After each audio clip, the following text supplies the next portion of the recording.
18 number ਪੌੜੀ ਦੇ ਨਾਲ ਆਏ ਤਿੰਨੇ ਸ਼ਲੋਕ ਇੱਕੋ ਵਿਸ਼ੇ ਦੇ ਨਾਲ ਸੰਬੰਧਿਤ ਹਨ। ਪਹਿਲੇ ਸ਼ਲੋਕ ਦੇ ਵਿਚਾਰ ਅਸੀਂ ਕੱਲ ਕਰਕੇ ਆਏ ਹਾਂ। ਗੁਰੂ ਨਾਨਕ ਸਾਹਿਬ ਮਹਾਰਾਜ ਜੀ ਦੇ ਬਚਨ ਹਨ। ਨਾਨਕ ਸੂਤਕ ਏਮ ਨਾ ਉਤਰੈ, ਗਿਆਨ ਉਤਾਰੈ ਧੋਏ। ਜੋ ਵਿਪਰ ਦੀ ਸੋਚ ਦੇ ਮੁਤਾਬਕ ਜਨਮ ਅਤੇ ਮਰਨ ਦੇ ਵੇਲੇ ਜਜਮਾਨ ਦੇ ਘਰ ਜਿਹੜੀ ਅਪਵਿੱਤਰਤਾ ਆਉਂਦੀ ਸੀ, ਗੁਰੂ ਨਾਨਕ ਸਾਹਿਬ ਮਹਾਰਾਜ ਜੀ ਨੇ ਆਖਿਆ ਕਿ ਇਹ ਪਵਿੱਤਰਤਾ ਇਸ ਤਰ੍ਹਾਂ ਖਤਮ ਨਹੀਂ ਹੋਣੀ। ਪਾਤਸ਼ਾਹ ਜੀ ਨੇ ਆਖਿਆ ਇਸ ਨੂੰ ਗਿਆਨ ਹੀ ਖਤਮ ਕਰ ਸਕਦਾ ਹੈ। ਗਿਆਨ ਦੇ ਨਾਲ ਹੀ ਇਸ ਅਪਵਿੱਤਰਤਾ ਨੂੰ ਪਵਿੱਤਰਤਾ ਦੇ ਵਿੱਚ ਤਬਦੀਲ ਕੀਤਾ ਜਾ ਸਕਦਾ ਹੈ। ਜੇਕਰ ਮਨੁੱਖ ਦੇ ਕੋਲ ਗੁਰੂ ਦਾ ਗਿਆਨ ਹੋਵੇਗਾ, ਸੁਚੱਜਾ ਗਿਆਨ ਹੋਵੇਗਾ ਜਿਹੜਾ ਸੱਚ ਦੇ ਨੇੜੇ ਲੈ ਜਾਵੇ।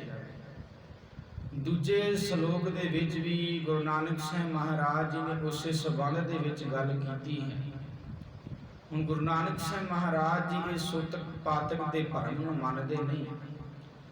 ਗੁਰੂ ਨਾਨਕ ਸਾਹਿਬ ਮਹਾਰਾਜ ਜੀ ਨੇ ਇਸ ਪਾਵਨ ਸ਼ਲੋਕ ਦੇ ਵਿੱਚ ਸਾਨੂੰ ਇਹ ਸਮਝਾਇਆ ਕਿ ਸੂਤਕ ਪਾਤਕ ਦੀ ਅਪਵਿੱਤਰਤਾ ਇੱਟਾਂ ਵਾਲੇ ਘਰ ਦੇ ਵਿੱਚ ਨਹੀਂ ਆਉਂਦੀ।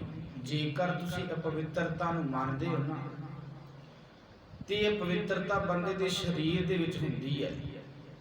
ਗੁਰੂ ਨਾਨਕ ਸਾਹਿਬ ਮਹਾਰਾਜ ਜੀ ਨੇ ਇਸ ਗੱਲ ਨੂੰ ਇਸ ਪਾਵਨ ਸ਼ਲੋਕ ਦੇ ਵਿੱਚ ਸਪਸ਼ਟ ਕੀਤਾ ਹੈ। ਸਿਰ ਝੁਕਦਾ ਹੈ ਬਾਬਾ ਕਬੀਰ ਸਾਹਿਬ ਜੀ ਦੀ ਬਾਣੀ ਦੇ ਅੱਗੇ, ਉਹਨਾਂ ਦੀ ਵਿਚਾਰਧਾਰਾ ਦੇ ਅੱਗੇ। ਜਦੋਂ ਬਾਬਾ ਕਬੀਰ ਸਾਹਿਬ ਜੀ ਵਰਗਿਆਂ ਨੇ ਵਿਪਰ ਦੀਆਂ ਅੱਖਾਂ ਦੇ ਵਿੱਚ ਅੱਖਾਂ ਪਾ ਕੇ ਇਹ ਗੱਲ ਆਖੀ ਕਿ ਜਾਓ ਤੂੰ ਬਾਹਮਣ ਬਾਹਮਣੀ ਜਾਇਆ ਤੋ ਆਨ ਬਾਟ ਕਾਹੇ ਨਹੀਂ ਆਇਆ। ਬਾਬਾ ਕਬੀਰ ਸਾਹਿਬ ਜੀ ਨੇ ਅੱਖਾਂ ਦੇ ਵਿੱਚ ਅੱਖਾਂ ਪਾ ਕੇ ਗੱਲ ਕੀਤੀ। ਕੌਣ ਜਾਣਦਾ ਸੀ ਕਿ ਜਿਸ ਬਾਬਾ ਕਬੀਰ ਸਾਹਿਬ ਜੀ ਨੇ ਆਪਣੇ ਬਚਨਾਂ ਦੇ ਵਿੱਚ ਇਹ ਗੱਲ ਆਖੀ ਕਿ ਪਖਾਨ ਗੜ ਕੇ ਮੂਰਤ ਕੀਨੀ ਦੇ ਕੇ ਛਾਤੀ ਪਾਉ, ਜੇ ਇਹ ਮੂਰਤ ਸੱਚੀ ਹੈ ਤਾਂ ਗੜਨ ਹਾਰੇ ਖਾਓ। ਕਿ ਜਿਹੜੇ ਬਾਬਾ ਕਬੀਰ ਸਾਹਿਬ ਜੀ ਮੂਰਤੀ ਪੂਜਾ ਦੇ ਵਿਰੁੱਧ ਸਨ, ਸਮਾਂ ਪਾ ਕੇ ਲੋਕਾਂ ਨੇ ਉਹਨਾਂ ਦੀਆਂ ਮੂਰਤੀਆਂ ਬਣਾ ਕੇ ਉਹਨਾਂ ਦੀ ਪੂਜਾ ਕਰਨੀ ਸ਼ੁਰੂ ਕਰ ਦੇਣੀ ਹੈ। ਬਾਬਾ ਕਬੀਰ ਸਾਹਿਬ ਜੀ ਨੇ ਵਿਪਰ ਦੀਆਂ ਅੱਖਾਂ ਦੇ ਵਿੱਚ ਅੱਖਾਂ ਪਾ ਕੇ ਗੱਲਾਂ ਕੀਤੀਆਂ। ਬਾਹਮਣ ਕਹਿੰਦਾ ਸੀ ਕਿ ਅਪਵਿੱਤਰਤਾ ਇੰਨੇ ਦਿਨ ਬਾਹਮਣ ਦੇ ਘਰ ਰਹਿੰਦੀ ਹੈ, ਇੰਨੇ ਦਿਨ ਖੱਤਰੀ ਦੇ ਘਰ ਰਹਿੰਦੇ ਨੇ, ਵੈਸ ਦੇ ਘਰ ਦੇ ਵਿੱਚ ਰਹਿੰਦੀ ਹੈ, ਇੰਨੇ ਦਿਨ ਸ਼ੂਦਰ ਦੇ ਘਰ ਦੇ ਵਿੱਚ ਰਹਿੰਦੀ ਹੈ। ਵੈਸੇ ਵੇਖਿਆ ਜਾਵੇ ਤਾਂ ਸ਼ੂਦਰ ਦੇ ਘਰੋਂ ਪਵਿੱਤਰਤਾ ਨਿਕਲਦੀ ਨਹੀਂ। ਇਸ ਦੇ ਬਾਬਾ ਕਬੀਰ ਸਾਹਿਬ ਜੀ ਨੇ ਆਖਿਆ ਜਾਓ ਤੂੰ ਬਾਹਮਣ ਬਾਹਮਣੀ ਜਾਇਆ ਤੋ ਆਨ ਬਾਟ ਕਾਹੀ ਨਹੀਂ ਆਇਆ। ਹੁਣ ਇਸ ਪਾਵਨ ਸ਼ਲੋਕ ਦੇ ਵਿੱਚ ਧੰਨ ਸ੍ਰੀ ਗੁਰੂ ਨਾਨਕ ਸਾਹਿਬ ਮਹਾਰਾਜ ਨੇ ਸਮਝਾਇਆ ਕਿ ਇਹ ਪਵਿੱਤਰਤਾ ਸਰੀਰ ਦੇ ਵਿੱਚ ਆਉਂਦੀ ਹੈ। ਜੇਕਰ ਤੁਸੀਂ ਮੰਨਦੇ ਹੋ ਨਾ, ਜਨਮ ਤੇ ਮਰਨ ਦੇ ਨਾਲ ਘਰ ਦੇ ਵਿੱਚ ਕੋਈ ਪਵਿੱਤਰਤਾ ਨਹੀਂ ਆਉਂਦੀ। ਹੁਣ ਗੁਰੂ ਨਾਨਕ ਸਾਹਿਬ ਮਹਾਰਾਜ ਜੀ ਦੇ ਬਚਨ ਨੇ ਮਨ ਕਾ ਸੂਤਕ ਲੋਭ ਹੈ, ਜਿਹਵਾ ਸੂਤਕ ਕੂੜ। ਗੁਰੂ ਨਾਨਕ ਸਾਹਿਬ ਮਹਾਰਾਜ ਜੀ ਕਹਿੰਦੇ ਹਨ ਕਿ ਜੇ ਪਵਿੱਤਰਤਾ ਨੂੰ ਮੰਨਦੇ ਹੋ ਤਾਂ ਪਤਾ ਕਿਸ ਤਰ੍ਹਾਂ ਆਉਂਦੀ ਹੈ। ਇਹ ਅੱਖਾਂ ਦੇ ਵਿੱਚ ਪਵਿੱਤਰਤਾ ਆਉਂਦੀ ਹੈ, ਇਸ ਜੀਭ ਦੇ ਉੱਤੇ ਪਵਿੱਤਰਤਾ ਆਉਂਦੀ ਹੈ, ਇਹਨਾਂ ਅੱਖਾਂ ਦੇ ਵਿੱਚ ਅਪਵਿੱਤਰਤਾ ਆਉਂਦੀ ਹੈ, ਕੰਨਾਂ ਦੇ ਵਿੱਚ ਅਪਵਿੱਤਰਤਾ ਆਉਂਦੀ ਕਿਸ ਤਰ੍ਹਾਂ? ਗੁਰੂ ਨਾਨਕ ਸਾਹਿਬ ਮਹਾਰਾਜ ਜੀ ਨੇ ਆਖਿਆ ਕਿ ਮਨ ਕਾ ਸੂਤਕ ਲੋਭ ਹੈ। ਹੁਣ ਕਈਆਂ ਘਰਾਂ ਦੇ ਵਿੱਚ ਸਿਆਣੀਆਂ ਬੀਬੀਆਂ ਇਸ ਗੱਲ ਦਾ ਭਰਮ ਕਰਦੀਆਂ ਨੇ, ਜਦੋਂ ਘਰ ਦੇ ਵਿੱਚ ਕੋਈ ਬੱਚਾ ਜਨਮ ਲੈਂਦਾ ਹੈ ਨਾ, ਕਿ ਘਰ ਦੇ ਵਿੱਚ ਗ੍ਰੰਥੀ ਆ ਕੇ, ਭਾਈ ਸਾਹਿਬ ਜੀ ਆ ਕੇ ਸ਼ੁੱਧੀਕਰਨ ਕਰਨ, ਫਿਰ ਇਹ ਸਾਡੀ ਜਿਹੜੀ ਧੀ ਹੈ, ਸਾਡੀ ਨੂੰਹ ਹੈ ਜਿਹੜੀ, ਇਹ ਚੌਂਕੇ ਦੇ ਵਿੱਚ ਜਾ ਕੇ ਪ੍ਰਸ਼ਾਦਾ ਪਾਣੀ ਤਿਆਰ ਕਰ ਸਕਦੀ ਹੈ। ਹੁਣ ਗੁਰੂ ਨਾਨਕ ਸਾਹਿਬ ਮਹਾਰਾਜ ਜੀ ਕਹਿੰਦੇ ਮਨ ਕਾ ਸੂਤਕ ਲੋਭ ਹੈ, ਜਿਹਵਾ ਸੂਤਕ ਕੂੜ ਹੈ। ਦਾਦੀ ਹੈ ਮਾਂ। ਹੁਣ ਕਈਆਂ ਘਰਾਂ ਦੇ ਵਿੱਚ ਜਦੋਂ ਬੱਚਾ ਜਨਮ ਲੈਂਦਾ ਨਾ, ਕੋਈ ਪੋਤਾ ਹੋ ਜਾਵੇ ਕਿਸ ਦਾਦੀ ਦੇ ਕੋਲ, ਤਾਂ ਦਾਦੀਆਂ ਮਨ ਦੇ ਵਿੱਚ ਇੱਛਾ ਰੱਖਦੀਆਂ ਨੇ ਕਿ ਹੁਣ ਮੇਰਾ ਪੋਤਾ ਹੋਇਆ ਤੇ ਮੇਰੇ ਕੁੜਮ ਨੇ ਜਿਹੜੇ ਇਸ ਦੇ ਜਿਹੜੇ ਨਾਨਕੇ ਨੇ, ਮੈਨੂੰ ਛਾਪ ਪਾ ਕੇ ਜਾਣ, ਮੈਨੂੰ ਹਾਰ ਪਾ ਕੇ ਜਾਣ। ਸਹੁਰੇ ਰੱਖਦੇ ਨੇ, ਜਿਹੜੇ ਦਾਦੇ ਹੁੰਦੇ ਨੇ ਕਿ ਸਾਨੂੰ ਕੜਾ ਪੈ ਜਾਵੇ। ਪਿਓ ਵੀ ਰੱਖਦਾ ਹੈ ਕਿ ਮੈਨੂੰ ਕੋਈ ਪੈਸਾ ਦੇ ਕੇ ਜਾਣ। ਹੁਣ ਗੁਰੂ ਨਾਨਕ ਸਾਹਿਬ ਮਹਾਰਾਜ ਜੀ ਕਹਿੰਦੇ ਅਪਵਿੱਤਰਤਾ ਜਨਮ ਤੇ ਮਰਨ ਵੇਲੇ ਨਹੀਂ ਆਉਂਦੀ। ਪਵਿੱਤਰਤਾ ਇਸ ਤਰ੍ਹਾਂ ਆਉਂਦੀ ਹੈ ਮਨ ਦੇ ਵਿੱਚ ਹੈ। ਮਨ ਕਾ ਸੂਤਕ ਲੋਭ ਹੈ। ਕਹਿੰਦੇ ਮਨ ਦੇ ਵਿੱਚ ਲੋਭ ਆ ਗਿਆ। ਹੁਣ ਕਈਆਂ ਘਰਾਂ ਦੇ ਵਿੱਚ ਇਸ ਤਰ੍ਹਾਂ ਹੁੰਦਾ ਹੈ ਨਾ, ਦਾਦੀਆਂ ਪਿਓ ਦਾਦੇ ਇਹ ਆਪਣੇ ਅੰਦਰ ਆਸ ਲਾ ਕੇ ਰੱਖਦੇ ਨੇ ਕਿ ਸਾਡੇ ਘਰ ਦੇ ਵਿੱਚ ਪੁੱਤਰ ਨੇ ਜਨਮ ਲਿਆ ਹੈ ਤੇ ਬੱਚੇ ਦੇ ਨਾਨਕੇ ਨੇ ਸਾਨੂੰ ਕੁਝ ਨਾ ਕੁਝ ਦੇ ਕੇ ਜਾਣ। ਬੱਚਾ ਤੁਹਾਡੇ ਘਰ ਦੇ ਵਿੱਚ ਜੰਮਿਆ ਹੈ, ਪੁੱਤਰ ਤੁਹਾਡੇ ਘਰ ਦੇ ਵਿੱਚ ਜੰਮਿਆ ਹੈ, ਅਗਲਿਆਂ ਤੇ ਭਾਰ ਪਾਇਆ ਜਾਂਦਾ ਹੈ ਕਿ ਤੁਸੀਂ ਆਹ ਚੀਜ਼ ਸਾਡੇ ਘਰ ਲੈ ਕੇ ਆਉਣੀ ਹੈ। ਹੁਣ ਗੁਰੂ ਨਾਨਕ ਸਾਹਿਬ ਮਹਾਰਾਜ ਜੀ ਕਹਿੰਦੇ ਇਹ ਲੋਭ ਜਦੋਂ ਆਇਆ ਜੀਵਨ ਅਪਵਿੱਤਰਤਾ ਤੇਰੇ ਅੰਦਰ ਆ ਗਈ, ਸਰੀਰ ਤੇ ਤੇਰੇ ਅੰਦਰ ਆ ਗਈ। ਹੁਣ ਵੱਡੇ ਵੱਡੇ ਅਦਾਰਿਆਂ ਦੇ ਵਿੱਚ ਹੱਥ ਮਾਰ ਕੇ ਵੇਖੀ ਜਿਹੜੇ ਵੱਡੇ ਵੱਡੇ ਅਹੁਦਿਆਂ ਤੇ ਬੈਠੇ ਨੇ, ਜੇਕਰ ਲਾਲਚ ਰੱਖ ਕੇ ਆਪਣੇ ਮਨ ਦੇ ਅੰਦਰ ਬੈਠੇ ਨੇ, ਗੁਰੂ ਨਾਨਕ ਸਾਹਿਬ ਮਹਾਰਾਜ ਜੀ ਕਹਿੰਦੇ ਇਹ ਪਵਿੱਤਰਤਾ ਉਹਨਾਂ ਦੇ ਅੰਦਰ ਵੀ ਆ ਗਈ। ਜੇ ਰਿਸ਼ਵਤ ਲੈ ਰਹੇ ਨੇ, ਠੱਗੀਆਂ ਕਰ ਰਹੇ ਨੇ, ਲਾਲਚ ਕਰਕੇ ਬੈਠੇ ਨੇ, ਲਾਲਚ ਰੱਖ ਕੇ ਕੰਮ ਕੀਤੇ ਜਾ ਰਹੇ ਨੇ, ਮਨ ਕਾ ਸੂਤਕ ਲੋਭ ਹੈ। ਗੁਰੂ ਨਾਨਕ ਸਾਹਿਬ ਮਹਾਰਾਜ ਜੀ ਸੂਤਕ ਪਾਤਕ ਨੂੰ ਨਹੀਂ ਮੰਨਦੇ ਕਿ ਜਨਮ ਵੇਲੇ ਕੋਈ ਪਵਿੱਤਰਤਾ ਆਉਂਦੀ ਹੈ ਜਾਂ ਮਰਨ ਵੇਲੇ ਕੋਈ ਅਪਵਿੱਤਰਤਾ ਆਉਂਦੀ। ਕੋਈ ਗੁਰੂ ਨਾਨਕ ਸਾਹਿਬ ਮਹਾਰਾਜ ਨੇ ਪਿਛਲੇ ਸ਼ਲੋਕ ਦੇ ਵਿੱਚ ਕਲੀਅਰ ਕਰ ਦਿੱਤਾ, ਜੇਕਰ ਸੂਤਕ ਮੰਨੀਏ ਸਭ ਤੈਂ ਸੂਤਕ ਹੋਏ, ਗੋਹਿਆ ਤੇ ਲੱਕੜੀ ਅੰਦਰ ਕੀੜਾ ਹੋਏ, ਜੇਤੇ ਦਾਣੇ ਅਨ ਕੇ ਜੀਆਂ ਬਾਝ ਨ ਕੋਈ, ਪਹਿਲਾਂ ਪਾਣੀ ਜੀਉ ਹੈ ਜਿਤ ਹਰਿਆ ਸਭ ਕੋਏ। ਸੂਤਕ ਕਿਉਂ ਕਰ ਰੱਖੀਏ, ਸੂਤਕ ਪਵੈ ਰਸੋਈ। ਪਰ ਗੁਰੂ ਨਾਨਕ ਸਾਹਿਬ ਮਹਾਰਾਜ ਜੀ ਨੇ ਇਸ ਸ਼ਲੋਕ ਦੇ ਵਿੱਚ ਇਹ ਗੱਲ ਸਾਨੂੰ ਸਮਝਾਈ ਹੈ, ਉਸੇ ਸੰਬੰਧ ਦੇ ਵਿੱਚ ਗੱਲ ਕੀਤੀ ਕਿ ਜਨਮ ਤੇ ਮਰਨ ਦੇ ਵੇਲੇ ਕੋਈ ਪਵਿੱਤਰਤਾ ਘਰ ਦੇ ਵਿੱਚ ਨਹੀਂ ਆਉਂਦੀ। ਇਹ ਪਵਿੱਤਰਤਾ ਮਨ ਦੇ ਵਿੱਚ ਆਈ ਹੈ ਜਦੋਂ ਲੋਭ ਆਇਆ, ਜਦੋਂ ਬੰਦਾ ਕੋਈ ਇੱਛਾ ਰੱਖ ਕੇ ਬੈਠਾ ਹੈ ਕਿ ਮੈਨੂੰ ਕੋਈ ਕੁਝ ਦੇ ਕੇ ਜਾਵੇ। ਮਨ ਕਾ ਸੂਤਕ ਲੋਭ ਹੈ, ਜਿਹਵਾ ਸੂਤਕ ਕੂੜ। ਹੁਣ ਹਰੇਕ ਬੰਦੇ ਨੂੰ ਪਤਾ ਹੁੰਦਾ ਮੇਰੇ ਅੰਦਰ ਕਿੰਨਾ ਕੁ ਲਾਲਚ ਹੈ। ਸੈਸ ਖੱਟੇ ਲੱਖ ਕੋ ਉਠਤਾ ਵੈ, ਤਿਰਤਨ ਆਵੈ ਮਾਇਆ ਪਾਛੈ ਪਾਵੈ। ਜਿਹਵਾ ਸੂਤਕ ਕੂੜ, ਬੰਦੇ ਨੂੰ ਪਤਾ ਹੁੰਦਾ ਹੈ ਕਿ ਮੈਂ ਝੂਠ ਬੋਲ ਰਿਹਾ ਕਿ ਸੱਚ ਬੋਲ ਰਿਹਾ, ਹਰੇਕ ਬੰਦੇ ਨੂੰ ਪਤਾ ਹੈ। ਗੁਰੂ ਨਾਨਕ ਸਾਹਿਬ ਮਹਾਰਾਜ ਜੀ ਕਹਿੰਦੇ ਵੈਸੇ ਨਹੀਂ, ਜੀਵ ਜੋ ਸੱਚ ਬੋਲਦੀ ਹੈ ਪਵਿੱਤਰਤਾ ਨਹੀਂ ਹੈ, ਪਰ ਜਦੋਂ ਇਹ ਜੀਵ ਝੂਠ ਬੋਲਦੀ ਹੈ ਨਾ, ਗੁਰੂ ਨਾਨਕ ਸਾਹਿਬ ਮਹਾਰਾਜ ਜੀ ਕਹਿੰਦੇ ਜੀਵ ਤੇ ਵੀ ਅਪਵਿੱਤਰਤਾ ਆ ਗਈ ਹੈ।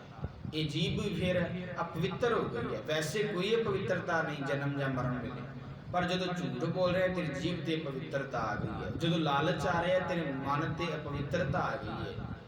ਮਨ ਕਾ ਸੂਤਕ ਲੋਭ ਹੈ, ਜਿਹਵਾ ਸੂਤਕ ਕੂੜ, ਅੱਖੀ ਸੂਤਕ ਵਿਖਣਾ, ਪਰ ਤਰੇ ਪਰ ਧਨ ਰੂਪ। ਗੁਰੂ ਨਾਨਕ ਸਾਹਿਬ ਮਹਾਰਾਜ ਕਹਿੰਦੇ ਜਦੋਂ ਇਹ ਅੱਖਾਂ ਸਹੀ ਵੇਂਦੀਆਂ ਕੋਈ ਪਵਿੱਤਰਤਾ ਨਹੀਂ।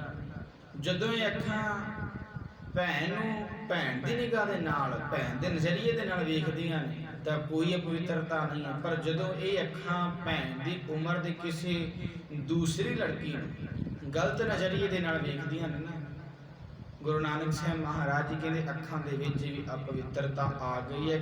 ਅੱਖੀਂ ਸੂਤਕ ਵੇਖਣਾ, ਪਾਰ ਤਰੇ ਪਾਰ ਧਨ ਰੂਪ, ਪਰਾਈ ਇਸਤਰੀ ਦਾ ਰੂਪ ਤੱਕਣਾ। ਪਰ ਗੁਰੂ ਅਰਜਨ ਸਾਹਿਬ ਮਹਾਰਾਜ ਨੇ ਤਾਂ ਆਖਿਆ ਪਰ ਤੇਰੇ ਰੂਪ ਨ ਪੇਖੈ ਨਿੱਤਰ, ਸਾਧ ਕੀ ਟਹਿਲ ਸੰਤ ਸੰਗ ਹੇਤ, ਕਰਨ ਨਾ ਸੁਨੈ ਕਾਹੂ ਕੀ ਨਿੰਦਾ, ਸਭ ਤੇ ਜਾਣੈ ਆਪਸ ਕੋ ਮੰਦਾ। ਪਰ ਜੇ ਇਹ ਅੱਖਾਂ ਪਰਾਇਆ ਰੂਪ ਤੱਕਦੀਆਂ, ਆਪ ਤੋਂ ਵੱਡੀ ਨੂੰ ਮਾਂ ਕਰਕੇ, ਬਰਾਬਰ ਦੀ ਨੂੰ ਭੈਣ, ਛੋਟੀ ਨੂੰ ਧੀ ਕਰਕੇ ਨਹੀਂ ਜਾਣਦੀਆਂ।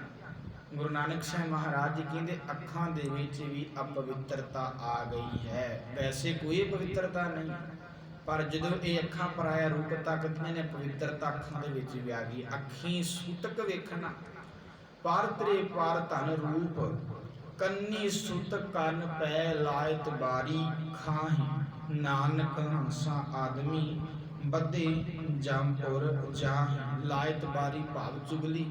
ਜਦੋਂ ਇਹ ਕੰਨ ਠੀਕ ਸੁਣ ਰਹੇ ਨੇ, ਚੰਗਾ ਸੁਣ ਰਹੇ ਨੇ, ਕੋਈ ਪਵਿੱਤਰਤਾ ਨਹੀਂ ਹੈ। ਪਰ ਜਦੋਂ ਇਹਨਾਂ ਕੰਨਾਂ ਦੇ ਨਾਲ ਚੁਗਲੀ ਸੁਣੀ ਜਾਂਦੀ ਹੈ, ਗੁਰੂ ਨਾਨਕ ਸਾਹਿਬ ਮਹਾਰਾਜ ਜੀ ਕਹਿੰਦੇ ਇਹਨਾਂ ਕੰਨਾਂ ਦੇ ਵਿੱਚ ਇਹ ਪਵਿੱਤਰਤਾ ਆ ਗਈ ਹੈ। ਹੁਣ ਦੇਖੋ ਬੰਦੇ ਨੂੰ ਕੋਈ ਚੱਜ ਦੀ ਗੱਲ ਸੁਣਾਈ ਜਾਵੇ ਨਾ, ਸੁਣਨੀ ਪੈ ਜਾਏ ਬੰਦੇ ਨੂੰ ਕੋਈ ਗੁਰਬਾਣੀ ਦੀ ਗੱਲ, ਕੋਈ ਵਿਚਾਰ, ਕੋਈ ਕੀਰਤਨ, ਕੋਈ ਕਥਾ, ਤਾਂ ਬੰਦਾ ਸੁਣ ਨਹੀਂ ਸਕਦਾ। ਪਰ ਜਦੋਂ ਚੁਗਲੀ ਸੁਣਦਾ ਨਾ ਘੰਟਿਆਂ ਬੱਧੀ ਬੰਦਾ ਸੁਣ ਸਕਦਾ ਹੈ ਤੇ ਧਿਆਨ ਵੀ ਇਸ ਦਾ ਘੜੀ ਪਾਸੇ ਨਹੀਂ ਰਹਿੰਦਾ।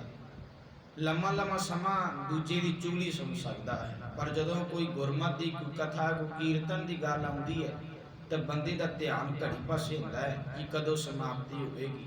गुरु नानक साहब महाराज जी कहते कन्नी सुत कन पै लायत बारी खां। इन्हां कन्नां दे नाल चुगली सुनी जाती है। हुण देखो समाज के अंदर अनेक इहो ਜਿਹੇ मनुख मिल जाते हैं जिहड़े गुरुद्वारे आउंदे ही तां नहीं, एक दूजे की पिंड दे विच सानूं खबर मिल जाए, क्योंकि उन्होंने इत्थों कोई ना कोई गल सुन के कॉपी पेस्ट भी करनी होंदी है ना। गुरुद्वारा दे विच भी इहो ਜਿਹੇ अनेकां इंसान मिल जाते हैं, कलियां बीबियां नहीं मर्दां की भी गल कर लईए, प्रसाद लैके जो बाहर निकलणगे थल्ले नूं जाणगे तो एक दूजे ने कहणगे कि आ गल बारे पता लग्या तैनूं, आ गल बारे पता लग्या जे नहीं किहड़ी। दूजा कहंदा फलाने का मुंडा वखरा हो गया, अच्छा फलाने की धी सहुरे तो पेके घर आ गई है, लड़ाई हो गई से उत्थे, अच्छा मैंने तो इस गल बारे पता नहीं। 4 दिन गुरुद्वारे ना आइए तो खबर तो विच ही रह जाती हैं। उन्होंने गुरुद्वारियां नूं खबर लैण वास्ते बनाया होया कि असीं गुरुद्वारे खबर लैण आउंदे हां, पर इत्थे तो गुरु रामदास पातशाह जी ने आख्या सी सत संगत सतगुरु चटसाल है, जे तो हर गुण सिखा इत्थे चंगे गुण सीखने सी। असी गुरुद्वारे कथा कीर्तन पाठ सुन नहीं आते। कई लोग तो इत्थे तां ही आते हैं कि उस पिंड दे विचों गुरु भी उहदे वर्गे अनेक आए होने ते पौड़ियां ते जांदे जांदे कोई नहीं चंगी गल कथा जां कीर्तन दी दूजी वार तीजी वार रिपीट करनी पैंदी है जिहड़ी इत्थे कथा हुंदी है रोजाना। थल्ले जाके किसी को पुछ लो कि किहड़ी गल होई सी, जिहड़े ध्यान दे नाल सुनदे सिर्फ 2-3 नूं सदी किसी नूं चेता नहीं, इत्थे सिर हिला के चले जांदे ने, पर जांदे जांदे चुगली है जिहड़ी वो कर ही जानी है। फलाने दे घर आ काम हो गया, फलाने की लड़ाई हो गई, फलाने की धी घर आ गई, फलाने का मुंडा वखरा हो गया, लै सानूं तो इस गल पता ही नहीं। फिर अगां जाके कॉपी पेस्ट भी 4 घरां दे विच करना होया ते वखरी गल ये भी वेखो कि उन्हां नूं सुन के दुख नहीं होना कि फलाने की धी घर आ गई है तो बड़ा दुख वाली गल है, नहीं खुश होंदे ने क्योंकि उन्होंने अगर 4 घरों के जाके होर भी दसना। गुरु नानक साहब महाराज जी कहते कन्नी सुत कन पै लायत बारी खाए। ये पवित्रता कन्ना दे विच भी आई किवें, जदों चुगली सुनी, जदों पराई निंदिया सुनी तू किसी की, कहते गुरु नानक साहब महाराज जी कहते वैसे कोई पवित्रता नहीं है, कोई जन्म मेरे या मरण मेरे नहीं है, पर जदों इन्हां कन्ना दे नाल चुगली सुनी जाती है लायत बारी खाए, पातशाह जी कहते उदों अपवित्रता कन्ना विच भी आ जाती है। नानक हंसा आदमी बदे जामपुर जाहे, जिन्हां मनुखां दे मन दे अंदर लोभ दी पवित्रता, जीव ते झूठ वाली पवित्रता, अखां दे विच पराया रूप तकण वाली पवित्रता, कन्नां दे विच चुगली सुनण वाली पवित्रता आ जाती है। गुरु नानक साहब महाराज जी कहते नानक हंसा आदमी बदे जामपुर जाए, इहो जिहे मनुख वेखण नूं भावें हंसां वर्गे सोहणे होण तां भी वो बधे हुए नरक विच जांदे ने। हुण पिछे भी असीं इस गल नूं विचार के आए हां कि गुणा तो सखणे रह के जिंदगी बतीत करनी ही असल दे विच नरक है, इदू वड्डा कोई नरक ही नहीं है। जेड़ा बंदा गुणा तो सखना होकर जीवन बतीत करता है, जेकर गुण नहीं जीवन दे विच तां ही मन नूं सूतक लगा है ना लालच वाला, जीव नूं लगा है झूठ बोलण वाला, इन्हां अखां नूं जेड़ा सूतक लगा होया वो लगा है पराया रूप तकण वाला, इन्हां कन्नां नूं सूतक लगा है चुगली सुनण वाला लगा होया, जेकर गुण नहीं है। गुणा तो सखणे रह के जिंदगी बतीत करनी ही असल दे विच नरक है। गुरु नानक साहब महाराज जी कहंदे जिन्हां मनुखां दे मन नूं सूतक लगा है लालच दा, जिन्हां दी जुबान नूं सूतक लगा है झूठ बोलन दा, जिन्हां दी अखां नूं सूतक लगा होया है पराया रूप तकण दा, जिन्हां दे कन्नां नूं सूतक लगा होया है चुगली सुनण दा, गुरु नानक साहब महाराज जी कहंदे इहो ਜਿਹੇ बंदे वेखण नूं भावें हंसां वर्गे दिख बड़ी होवे गुरमुखां वाली, पर गुरु नानक साहब महाराज जी कहते ये नरक दे विच धक्के जाते हैं। गुणा तो सखने रह के जिंदगी बतीत करनी असल दे विच नरक है। इहो ਜਿਹੇ बंदे हंसां वर्गे दिसदे तां हुण मैं जाणिया बड़ा हंस है तां मैं कीया संग, जे जाना बग बपुड़ा जन्म देंदी अंग, हंसां वेख तरंदे आ बग्गा बेआया जाओ, डुब मुए बाग बपड़े सिर ताल ऊपर पता उदों लगे जो डुब गए, पैर तान हो गए सिर थन पता उदों लगा जो आ भी डुबे, ਤੇ ਦੂਜਿਆਂ ਨੂੰ ਨਾਲ ਡੋਬਣਾ ਸ਼ੁਰੂ ਕਰ ਦਿੱਤਾ। ਪਤਾ ਉਦੋਂ ਲੱਗਦਾ, ਕਹਿੰਦੇ ਨੇ ਜਾਂ ਰਾਹ ਪਿਆ ਜਾਣੀ ਹੈ ਜਾਂ ਵਾਹ ਪਿਆ ਜਾਣੀ। ਜਦੋਂ ਵਾਹ ਪੈਂਦਾ ਹੋ ਜਾਣ ਫਿਰ ਪਤਾ ਲੱਗਦਾ ਹੰਸ ਨੇ ਜਾਂ ਬਗਲੇ ਨੇ, ਵੇਖਣ ਦੋਵੇਂ ਇੱਕੋ ਜਿਹੇ ਲੱਗਦੇ ਨੇ, ਪਰ ਕੰਮਾਂ ਤੋਂ ਪਤਾ ਲੱਗਦਾ ਪਾਤਸ਼ਾਹ ਜੀ ਦੇ ਬੋਲ ਨੇ ਕਿ ਹੰਸਾਂ ਹੀਰਾ ਮੋਤੀ ਚੁਗਣਾ ਬਗ ਡੱਡਾ ਭਾਲਣ ਜਾਵੇ। ਹੰਸ ਨੇ ਮਾਨ ਸਰੋਵਰ ਦੇ ਉੱਤੇ ਉਹ ਹੀਰੇ ਮੋਤੀ ਚੁਗਦੇ ਨੇ, ਤੇ ਜਿਹੜੇ ਬੱਗ ਨੇ ਨਾ ਉਹ ਡੱਡੀਆਂ ਭਾਲਣ ਜਾਂਦੇ ਨੇ। ਤੇ ਜੇਕਰ ਮਨੁੱਖ ਦੀ ਗੱਲ ਕਰੀਏ, ਜਿਹੜੇ ਮਨੁੱਖ ਗੁਰਮੁਖ ਹਨ ਅਸਲ ਦੇ ਵਿੱਚ, ਜਿਨ੍ਹਾਂ ਨੂੰ ਗੁਰੂ ਦੇ ਨਾਲ ਪਿਆਰ ਹੈ, ਗੁਰਦੁਆਰੇ ਆਉਂਦੇ ਨੇ ਚੰਗੀ ਸਿੱਖਿਆ ਲੈਣ ਦੇ ਲਈ, ਜੀਵਨ ਜਾਨ ਸਿੱਖਣ ਦੇ ਲਈ। ਪਰ ਜਿਹੜੇ ਬਾਹਰੋਂ ਗੁਰਮੁਖ ਨੇ ਅੰਦਰੋਂ ਮਨਮੁਖ ਨੇ, ਹੈਗੇ ਬੱਗ ਨੇ, ਪਰ ਦੇਖ ਆਪਣੀ ਹੰਸਾਂ ਵਾਲੀ ਬਣਾ ਕੇ ਬੈਠੇ ਨੇ ਨਾ ਜਿਹੜੇ ਹੈਗੇ ਬਗਲੇ ਨੇ। ਉਹ ਗੁਰਦੁਆਰੇ ਵੀ ਕੀ ਕਰਨ ਆਉਂਦੇ ਨੇ? ਚੁਗਲੀ ਸੁਣਨ ਵਾਸਤੇ। ਉਹ ਇੱਥੇ ਡੱਡੀਆਂ ਭਾਲਣ ਆਉਂਦੇ ਨੇ। ਤੇ ਉਹੋ ਜਿਹੇ ਆਪਣੇ ਵਰਗੇ ਇੱਥੋਂ ਲੱਭ ਕੇ ਤੇ ਚੁਗਲੀ ਨਿੰਦਿਆ ਕਰਕੇ ਲਾਲਚ ਕਰਕੇ ਪਰਾਇਆ ਰੂਪ ਤੱਕ ਇੱਥੇ ਚਲੇ ਜਾਂਦੇ, ਡੱਡੀਆਂ ਪਾਲਦੇ ਨੇ ਇੱਥੇ ਆ ਕੇ। ਉਹ ਕੁਝ ਨਹੀਂ, ਉਹ ਕੁਝ ਸਿੱਖਣ ਦੀ ਭਾਵਨਾ ਦੇ ਨਾਲ ਨਹੀਂ ਆਉਂਦੇ। ਗੁਰੂ ਨਾਨਕ ਸਾਹਿਬ ਮਹਾਰਾਜ ਨੇ ਇਸ ਪਾਵਨ ਸ਼ਲੋਕ ਦੇ ਵਿੱਚ ਸਾਨੂੰ ਇਹ ਸਮਝਾਇਆ ਕਿ ਵੈਸੇ ਕੋਈ ਅਪਵਿੱਤਰਤਾ ਨਹੀਂ, ਕੋਈ ਜਨਮ ਵੇਲੇ ਜਾਂ ਮਰਨ ਵੇਲੇ ਨਹੀਂ ਹੈ। ਇਹ ਤਾਂ ਅਕਾਲ ਪੁਰਖ ਦੇ ਸਿਸਟਮ ਦੇ ਵਿੱਚ ਸਭ ਕੁਝ ਚੱਲ ਰਿਹਾ ਹੈ। ਤੀਜੇ ਸ਼ਲੋਕ ਦੇ ਵਿੱਚ ਵੀ ਗੁਰੂ ਨਾਨਕ ਸਾਹਿਬ ਮਹਾਰਾਜ ਜੀ ਨੇ ਇਸੇ ਵਿਸ਼ੇ ਦੇ ਸੰਬੰਧ ਦੇ ਵਿੱਚ ਗੱਲ ਕੀਤੀ ਹੈ। ਪਾਤਸ਼ਾਹ ਜੀ ਨੇ ਆਖਿਆ ਕਿ ਇਸ ਇੱਟਾਂ ਵਾਲੇ ਘਰ ਦੇ ਵਿੱਚ ਕੋਈ ਜਨਮ ਵੇਲੇ ਕੋਈ ਮਰਨ ਵੇਲੇ ਪਵਿੱਤਰਤਾ ਨਹੀਂ ਆ ਜਾਂਦੀ। ਅਪਵਿੱਤਰਤਾ ਇਹਨਾਂ ਅੱਖਾਂ ਦੇ ਵਿੱਚ ਆਉਂਦੀ ਹੈ ਜਦੋਂ ਇਹ ਪਰਾਇਆ ਰੂਪ ਤੱਕਦੀਆਂ ਨੇ। ਕੰਨ ਜਦੋਂ ਚੁਗਲੀ ਸੁਣਦੇ ਨੇ, ਪਵਿੱਤਰਤਾ ਕੰਨਾਂ ਦੇ ਵਿੱਚ ਆਉਂਦੀ ਹੈ। ਜਦੋਂ ਮਨ ਦੇ ਵਿੱਚ ਲਾਲਚ ਆਉਂਦਾ ਹੈ, ਕਿਸੇ ਵੀ ਅਦਾਰੇ ਦੀ ਅਸੀਂ ਗੱਲ ਕਰ ਲਈਏ, ਜਿੱਥੇ ਬੈਠੇ ਵੀ ਆ ਜਾਵੇ, ਪਵਿੱਤਰਤਾ ਮਨ ਦੇ ਵਿੱਚ ਆ ਜਾਂਦੀ ਹੈ। ਜਦੋਂ ਜੀਭ ਝੂਠ ਬੋਲਦੀ ਹੈ, ਉਦੋਂ ਜੀਵ ਦੇ ਉੱਤੇ ਅਪਵਿੱਤਰਤਾ ਆ ਜਾਂਦੀ ਹੈ। ਇਸ ਤਰ੍ਹਾਂ ਪਵਿੱਤਰਤਾ ਆਉਂਦੀ ਹੈ ਬੰਦੇ ਦੇ ਸਰੀਰ ਦੇ ਵਿੱਚ, ਵੈਸੀ ਕੋਈ ਪਵਿੱਤਰਤਾ ਨਹੀਂ ਹੈ। ਨਾਨਕ ਹੰਸ ਆਦਮੀ ਬੱਦੇ ਜਾਂ ਪੁਰਜਾਹੇ, ਜਿਹੜੇ ਗੁਣਾਂ ਤੋਂ ਸਖਣੇ ਰਹਿ ਕੇ ਜੀਵਨ ਬਤੀਤ ਕਰਦੇ ਨੇ। ਵੇਖਣ ਨੂੰ ਭਾਵੇਂ ਹੰਸਾਂ ਵਰਗੇ ਦੇਖਦੇ ਹੋ, ਦਿੱਖ ਬੜੀ ਸੋਹਣੀ ਹੋਵੇ ਬਾਹਰੋਂ ਗੁਰਮੁਖਾਂ ਵਾਲੀ। ਗੁਰੂ ਨਾਨਕ ਸਾਹਿਬ ਮਹਾਰਾਜ ਕਹਿੰਦੇ ਉਹ ਨਰਕ ਵਿੱਚ ਹੀ ਜਾਂਦੇ ਨੇ, ਉਹ ਗੁਣਾਂ ਤੋਂ ਸਖਣੇ ਨੇ ਤੇ ਆਪਣੇ ਜੀਵਨ ਨਰਕ ਬਣਾਈ ਜਾ ਰਹੇ ਨੇ। ਉਹ ਆਪਣੇ ਜੀਵਨ ਨੂੰ ਸਵਰਗ ਨਹੀਂ ਬਣਾ ਰਹੇ। ਸੋ ਇਹ ਉਪਦੇਸ਼ ਗੁਰੂ ਨਾਨਕ ਸਾਹਿਬ ਮਹਾਰਾਜ ਜੀ ਨੇ ਇਸ ਪਾਵਨ ਸ਼ਲੋਕ ਦੇ ਰਾਹੀਂ ਸਾਨੂੰ ਦੇਣਾ ਕੀਤਾ ਹੈ।